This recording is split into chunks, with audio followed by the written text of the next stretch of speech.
Salut les gens, on se retrouve pour une petite vidéo test de matériel. On va parler aujourd'hui du 134, mais du 134 MXM qui vous arrive dans cette petite boîte. Donc voilà, 134 MXM. Qu'est-ce que c'est que le 134 MXM?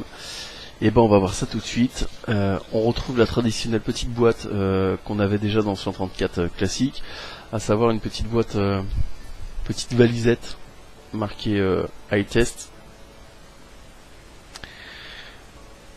Quand on l'ouvre, on va retrouver donc une petite notice dont on se fout, mais alors royalement.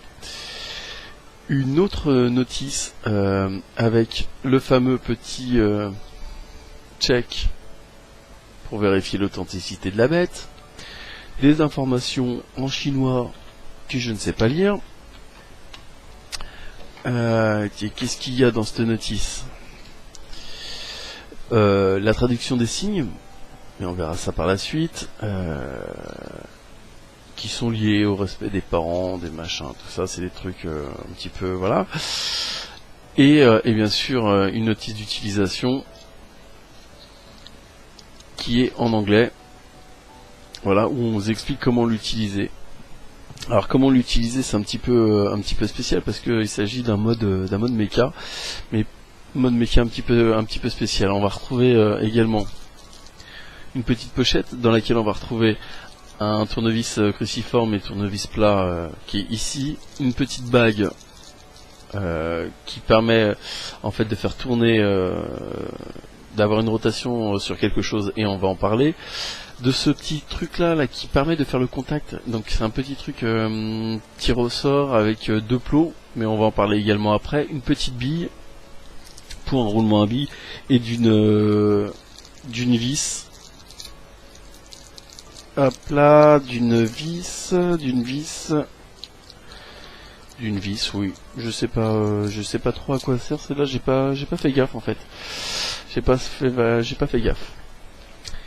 Mais nous, ce qui nous intéresse, c'est surtout ceci.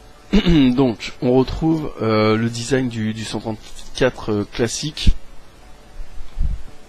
Voilà, 134 classique, mais agrémenté, de signes mandarins un petit peu partout. Je le trouve juste magnifique ce mode-là. On a le switch ici avec 6 trous de dégazage. Je sais pas si on les voit, mais oui, voilà, 1, 2, 3, 4, 5, 6, les 6 trous de dégazage, le switch, un plot positif qui ressemble à de l'argent, mais je suis pas persuadé, qui est en fait une vis qu'on va venir régler en hauteur suivant le type d'atomiseur qu'on va mettre dessus, et ensuite on va régler par en dessous pour la queue. La particularité de ce mode, c'est ce qu'on va voir, voilà. Ici, ça m'énerve, voilà, je sais pas si on le voit, oui, voilà, donc le petit signe ici, qui va venir bouger par cette bague. En gros ça, c'est ce qui va bloquer le mode, et qui va l'empêcher de faire le fire, en fait, quand on va appuyer sur le bouton. C'est réglable, et c'est pour ça qu'on a des pièces détachées, parce qu'en fait on va venir retirer donc le top cap du mode, qui est lui-même d'ailleurs avec 4 rigoles qui permettent une alimentation de l'air par le dessous, en fait, des atomiseurs. Hop là, on va retrouver un espèce de petit ressort qui permet de bien plaquer les pièces qui sont en dessous, et on va retrouver donc une bague au-dessus, voilà, qui est la bague qu'on voyait précédemment, qui permet en fait la sélection du signe qui va permettre le mode fire. Quand on soulève cette bague là, en dessous on va retrouver, donc là par contre on va essayer de pas de faire de conneries parce que sinon ça va être le bordel. Ici les petits roulements à billes, non, ici voilà des petits roulements à billes. Donc on en a un là et on en a un autre ici. Et on a ça qui permet de faire le contact. Comment ça fonctionne? Donc ça, quand on l'enlève, on essaie de le tenir bien droit parce que sinon on fait tomber les roulements à billes, ça m'est arrivé. On a en dessous donc la fameuse bague que je disais qu'on avait déjà. Et on voit ici en couleur or, là, un petit contacteur en fait. Et c'est ça qui va permettre de faire le fire via le petit contacteur qu'on a également ici. Donc le petit ressort. Voilà, c'est ce que je disais, il faut faire attention, il ne faut pas le faire tomber. Qui permet de faire donc le contact. Hop là. Donc quand on le monte, on fait bien attention que la petite bague en or, couleur or, est bien sur le petit contacteur en or ici. Il se soulève. Je ne sais pas si vous le voyez, mais ça se soulève en fait en fonction de la manière dont vous allez le positionner. En gros, pour faire simple, c'est devant High Test. Ici, là, High Test. Vous positionnez devant. Vous allez venir positionner votre sélecteur sur le petit pictogramme chinois M pour mandarin, donc pour le petit pictogramme mandarin qui vous intéresse. Hop là, on va venir remettre l'espèce de petit ressort dessus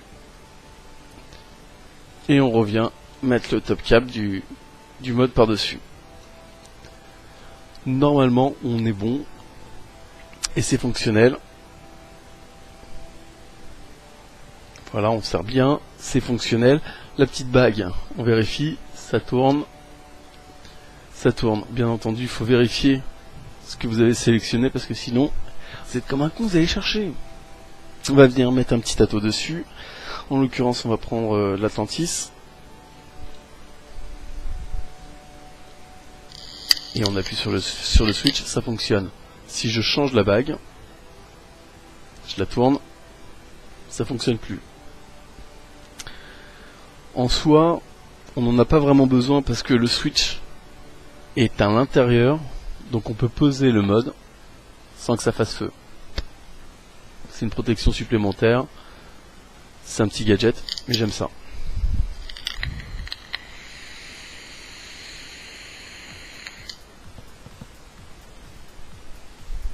Ça vape même très bien.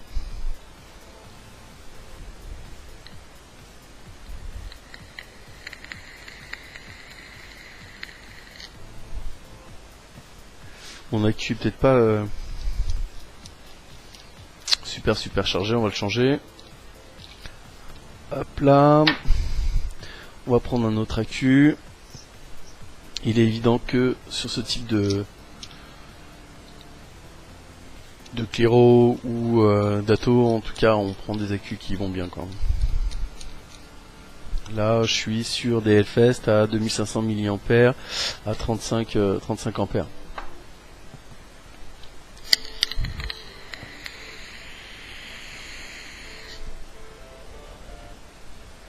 Et ça va très bien.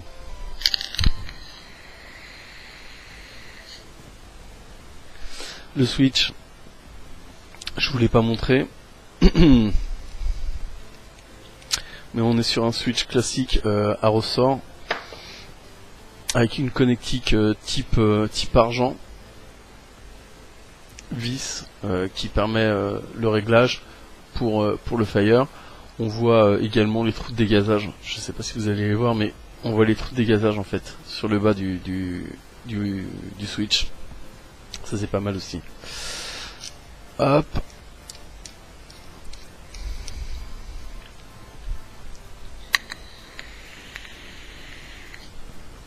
Et ça va bien, ça va même très bien. On va prendre autre chose. On va prendre un petit dripper, si j'en trouve un. J'en avais. Oui, voilà, on va prendre ça. Donc ça c'est un Patriot, je crois.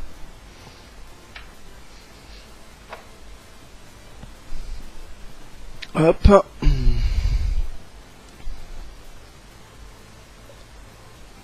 Oh, mais dis donc, c'est vide. Je vais lui mettre du dopamine. Du dopamine de chez Bordeaux 2.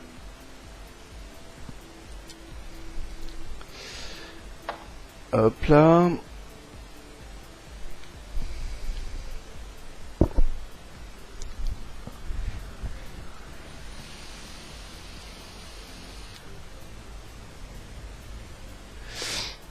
Résistance, je sais plus. D'ailleurs, je sais plus, on va regarder ça tout de suite. On va regarder ça tout de suite. Vous avez remarqué que je fais mes vidéos dans la foulée, j'en ai plusieurs. Hop là. Résistance à 0,5 en double coil.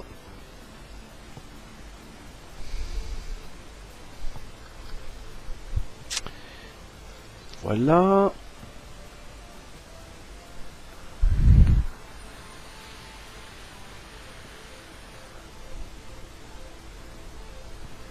Et ça fonctionne juste du feu de Dieu. C'est juste... Hop là, ça fonctionne très très bien. C'est un petit mode. Il fait 10 cm de hauteur. Il a un diamètre de 26 mm. Et un poids de 170 grammes à vide.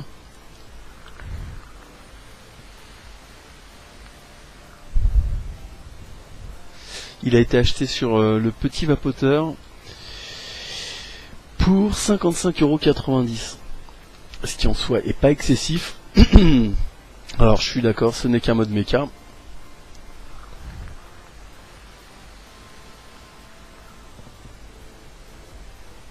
Mais c'est un original.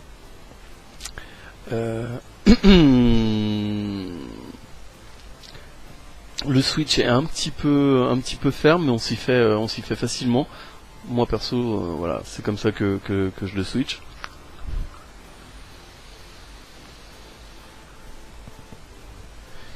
J'aimais déjà le 134. J'aime encore plus le 134 mini version M. On a la version Z qui existe également, qui est avec les signes zodiacales, qui existe en blanc et en noir. Celui-ci n'est qu'en noir. J'aime, juste j'aime. Voilà. C'était une petite présentation du 134M MXM.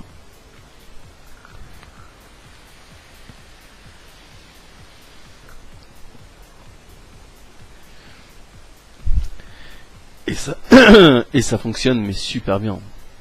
Voilà, tout simplement super bien. Nous on se retrouve très bientôt. Ciao.